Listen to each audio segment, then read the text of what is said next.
ముఖ్యమంత్రి గారి తరపున మనస్ఫూర్తిగా వారికి స్వాగతం పలుకుతున్నాను. అలాగే గౌరవనీయ జలవనరుల మంత్రివర్యులు, జలవనరుల శాఖ మంత్రివర్యులు మరియు జిల్లా ఇన్ఛార్జ్ మంత్రి శ్రీ నిమ్మల రామానాయుడు గారికి, గౌరవనీయ పర్యాటక, సాంస్కృతిక మరియు సినిమాటోగ్రఫీ శాఖ మంత్రివర్యులు శ్రీ కందుల దుర్గేష్ గారికి, గౌరవనీయ ఎంపీ రాజమహేంద్రవరం శ్రీమతి డి పురంధేశ్వరి గారికి, గౌరవనీయ ఎమ్మెల్సీ రాజమండ్రి శ్రీ సోము వీర్రాజు గారికి, శ్రీ ఆదిరెడ్డి శ్రీనివాస్ గారికి, గౌరవ ఎమ్మెల్యే రాజమండ్రి నగరం, మనందరికీ ఇష్టలైన పట్టు విడవని విక్రమార్కులు శ్రీ గోరంట్ల, నాకు ఇష్టమైన గోరంట్ల బుచ్చయ్య చౌదరి గారికి,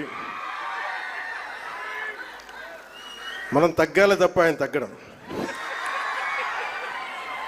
మనం ఆయన చూసి నేర్చుకోవాలి. అంటే మనకి అడాప్టబిలిటీ రాదు, ఆయన అడాప్టబిలిటీ నేర్పిస్తారు మనకి. సో అలాంటి గోరంట్ల బుచ్చయ్య చౌదరి గారికి, రాష్ట్ర హితువుని, రాజమండ్రి హితువుని, గోదావరి జిల్లాల హితువుని కోరుకునే వారికి మనస్ఫూర్తిగా నా హృదయపూర్వక నమస్కారాలు. అలాగే రాజానగరం బత్తుల బలరామకృష్ణ గారికి, అనపర్తి ఎమ్మెల్యే శ్రీ నల్లమిల్లి రామకృష్ణారెడ్డి గారికి, శ్రీ ముప్పిడి వెంకటేశ్వరరావు గారికి, కొవ్వూరు ఎమ్మెల్యే శ్రీ మడ్డిపాటి వెంకటరాజు గారు, గౌరవనీయ MLA Gopalapuram Cherry Balaraju garu, Polavaram MLA Shri Boddu Venkataramana Chowdary garu, chairman Rajamahendravaram urban development authority, Shri Nukasani Balaji garu, Shri Ajay Jain garu, Shrimati P Prashanti garu, collector and జిల్లా మ్యాజిస్ట్రేట్ తూర్పుగోదావరి జిల్లా, అలాగే శ్రీ డి నరసింహకిషోర్ గారు, ఎస్పీ మన తూర్పుగోదావరి జిల్లాకి, ఎస్ చిన్నరాముడు ఐఏఎస్ గారికి, జాయింట్ కలెక్టర్, ఇక్కడికి విచ్చేసిన మీకు, మీ ద్వారా గోదావరి జిల్లాల ప్రజానీకానికి, ప్రత్యేకించి రాజమండ్రి ప్రజానీకానికి, సోదరీమణులకి, ఇక్కడికి విచ్చేసిన మీడియా ప్రతినిధులకి, ఎలక్ట్రానిక్ ప్రింట్ మీడియా ప్రతినిధులకి మీ అందరికీ ప్రత్యేకమైన నమస్కారాలు. రాజమండ్రి అనగానే గుర్తుకొచ్చేది గోదావరి తీరం. ఎప్పుడు కూడా ఒక తీరం వెంబడి ఎప్పుడు నాగరికత ఉన్న చోట భాష అన్నీ ఎదుగుతాయి. అలాంటి పరిస్థితుల్లో ఈ నేల ఎలాంటిదంటే, మనకి ఆంధ్రుల అన్నపూర్ణగా పేరుగాంచిన డొక్కా సీతమ్మ గారికి జన్మనిచ్చిన నేల ఇది. కవి మహాభారతాన్ని మనకి తెలుగులో అందించిన మన ఆదికవి నన్నయ్య గారికి జన్మనిచ్చిన నేల ఇది. అలాగే ఎంతోమంది కళాకారులకి, సామాజికవేత్తలకి జన్మనిచ్చింది. మనకిష్టమైన బాపు రమణంలో ఒకరైన ముళ్ళపూడి వెంకటరమణ గారికి అందించిన ఈ గోదావరి నేల ఇది చాలా సంవత్సరాల నుంచి, చాలా దశాబ్దాల నుంచి ఉన్న కోరిక. ఈ మన హ్యావ్లాక్ బ్రిడ్జ్ ఒక చాలా పురాతనమైంది.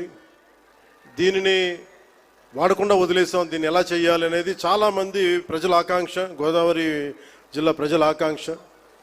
మనం అడిగిన వెంటనే దీన్ని ఒక టూరిజం కింద ఒక మంచి ప్రాజెక్ట్ చేయాలంటే ఈ రోజున ఇది ఒక్క ప్రాజెక్టేగా దాదాపు 430 కోట్ల రూపాయలు పెట్టి 7 ప్రాజెక్టులను ఈ రోజున ఆంధ్రప్రదేశ్ మొత్తం మీద పనులు ప్రారంభిస్తున్నాం. ఈ రోజున దాటి మీద కొన్నేమో ఇవి ప్రణాళికలు సిద్ధం కావడం, కొన్నేమో పనులు పూర్తి అవ్వడం, ఇలా చేస్తూ ఉన్నాం. దాంట్లో ముఖ్యమైనది ఈరోజు మనకి అఖండ గోదావరి ప్రాజెక్ట్. ఈ అఖండ గోదావరి ప్రాజెక్టులో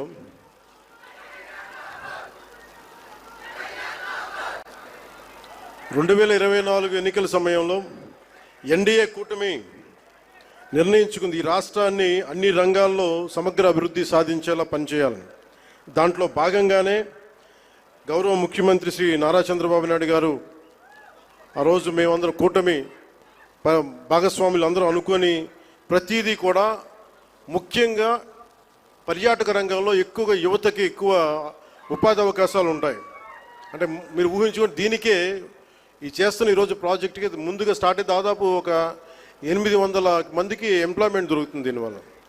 ఇవన్నీ కాకుండా దాదాపు 4 లక్షల మంది, పూర్తయితే 4 లక్షల మంది కనీసం సంవత్సరానికి పర్యాటకులు మినిమం అని, అంతకు మించి పైకి వెళ్ళే అవకాశాలు చాలా ఎక్కువ ఉన్నాయి. దీనికి గౌరవ ప్రధానమంత్రి గారు నరేంద్ర మోదీ గారు ప్రత్యేకించి ఇందాక సోదరి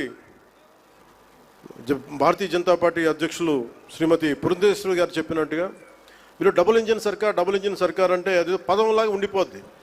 మీకు తెలుసు కదా, మీరు బైకుల్లో, నేను ఎప్పుడు గోదావరి జిల్లాలో తిరుగుతుంటే మీ బైకుల సౌండ్ నాకు తెలుసు కదా ఎలా ఉంటాయి, దారుణంగా ఉంటాయి బైక్ సౌండ్, చెవులు చిల్లులు పడేలా ఉంటాయి. ఎందుకని మీరు కోరుకుంటారు? సీసీ ఎక్కువ ఉండాలి, పవర్ ఎక్కువ ఉండాలి ఇంజన్లో అని. పవర్ ఎంత ఎక్కువ ఉంటే ఇంజన్ అంత ముందుకెళ్తుంది. అలాగే డబుల్ ఇంజిన్ సర్కార్ అంటే ఇక్కడ మనం శక్తివంతమైన మనకి ప్రభుత్వం ఉన్నప్పటికీ కూడా కేంద్రంలో కూడా అంతే, దానికి మించి, దానికి 100 ఇంతులు మించిన శక్తివంతమైన నాయకులు, శక్తివంతమైన ప్రభుత్వం ఉంటే మనకి ప్రాజెక్టులు చాలా అవలీలుగా అవుతాయి, వెంటనే చాలా తొందరగా పూర్తి చేయొచ్చు. అందుకనే దీన్ని మనం డబుల్ ఇంజిన్ సర్కార్ అంటే ఆ పదం మీకు అర్థం కావడానికి చెప్తున్నాను.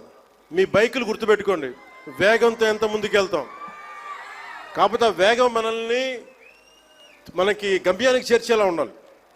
అందుకని అలాంటి చాలా ప్రత్యేకమైన గైడ్లైన్స్ తోటి, ముఖ్యంగా ఈరోజు మనకి విచ్చేసిన మన టూరిజం శాఖ, కేంద్ర టూరిజం శాఖ మార్చులు గజేంద్ర సింగ్ షెకావత్ గారు ఈ రోజున మన స్టేట్కి మద్దతు ఇవ్వటం ఈరోజు మొదటిసారి కాదు.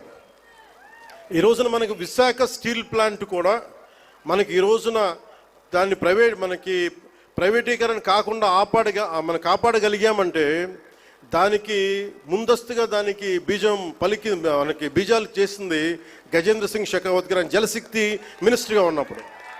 పోలవరం ప్రాజెక్ట్ని, sir I been telling you that how much you have understood Polavaram projects.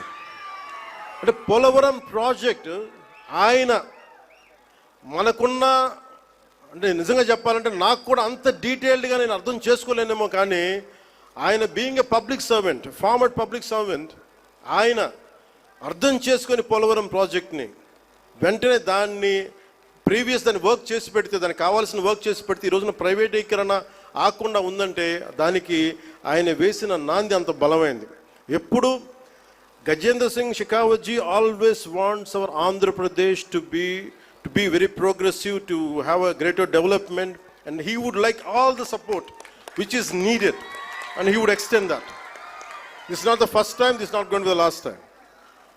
As long our NDA government continues, the growth will happen in a fast-paced manner. And we are grateful to you, sir. We are extremely grateful to you for the support you have extended. ముఖ్యంగా ఈ అఖండ గోదావరి,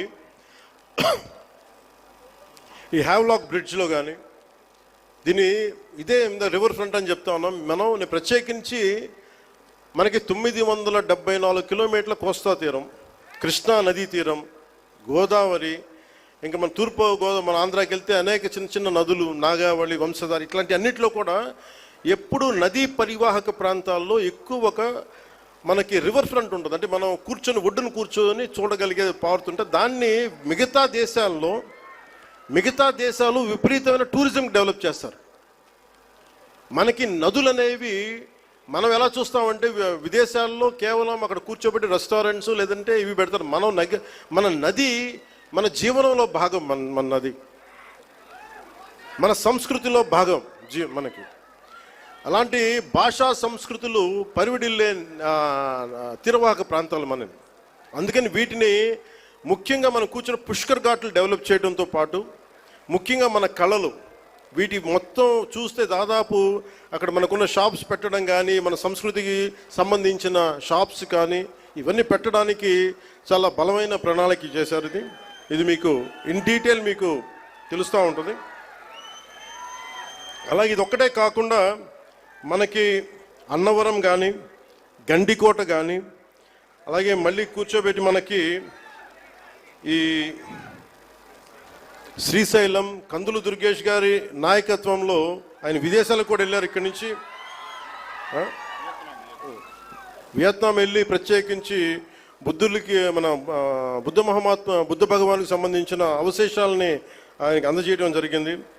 ఇలాంటి వాటన్నిటికీ అంటే మన target ఏంటంటే ఆయన ఆధ్వర్యంలో ఈ 4 ఏళ్ల కాలంలో కేంద్ర రాష్ట్ర ప్రభుత్వాల ఉమ్మడి సహకారంతో 2035 నాటికి 35 లక్షల పర్యాటకులను అఖండ గోదావరి ప్రాజెక్టు ఆకర్షించేలాగా, అలాగే రాష్ట్ర వ్యాప్తంగా ఉన్న పర్యాటక కేంద్రాలకు పునర్జీవం పోసేలాగా గౌరవ ప్రధానమంత్రి శ్రీ నరేంద్ర మోదీ గారి సహకారం, గౌరవ ముఖ్యమంత్రి శ్రీ నారా చంద్రబాబు గారి నాయకత్వం, అలాగే పర్యాటక రంగాన్ని అద్భుతంగా తీర్చిదిద్దాలి అన్న ఆలోచనతో ఉన్న మన నేలబిడ్డ కందుల దుర్గేష్ గారు, వారి సారథ్యంలో రాష్ట్ర పర్యాటక రంగం ముందుకు పోతుందని తెలియజేస్తూ, అలాగే మన రాజమండ్రి ఎంపీగా మన భారతీయ జనతా పార్టీ అధ్యక్షులు సోదరీమణులు మనకి ఆవిడ సహకారం ఇవ్వకపోతే, ఆవిడ దీన్ని ముందుండి తీసుకెళ్ళకపోతే మటుకు దీన్ని మెటీరియలైజ్ చేయడం కష్టం. ఎందుకంటే ఇన్ని పనుల మధ్యలో మన పనిని చెప్పడానికి చాలా తిరగాల్సి వస్తుంది. ఇవన్నీ చెప్పినందుకు వారికి ప్రత్యేకించి ధన్యవాదాలు తెలుపుకుంటా ఉన్నాను. అలాగే ఈ ప్రాజెక్ట్ని ముందుకు తీసుకెళ్ళడానికి వచ్చిన ప్రతి ప్రభుత్వ అధికార యంత్రాంగం అందరికీ, అలాగే పోలీసు యంత్రాంగం అందరికీ మనస్ఫూర్తిగా నా ధన్యవాదాలు తెలుపుకుంటూ, ముఖ్యంగా గజేంద్ర సింగ్ మన టూరిజం శాఖ అమాత్యులు గజేంద్ర సింగ్ షెకావత్ గారు మనకి ఎలాంటి నేల నుంచి వచ్చారంటే the land of valour, the land of heroism, the land of వీరత, అంటే వీరులు పుట్టిన నేల నుంచి వచ్చారు. రాజస్థాన్ ఒక రాణా ప్రతాప్, ఒక దుర్గాదాస్ రాథోడ్, వీళ్ళు పుట్టిన నేల నుంచి గజేంద్ర సింగ్ షెకావత్ గారు వచ్చారు. అందుకే ఆ పౌరుషం ఉన్న నేల, ఆంధ్రుల పౌరుషం ఉన్న నేలని స్వభావాన్ని అర్థం చేసుకోగలరు.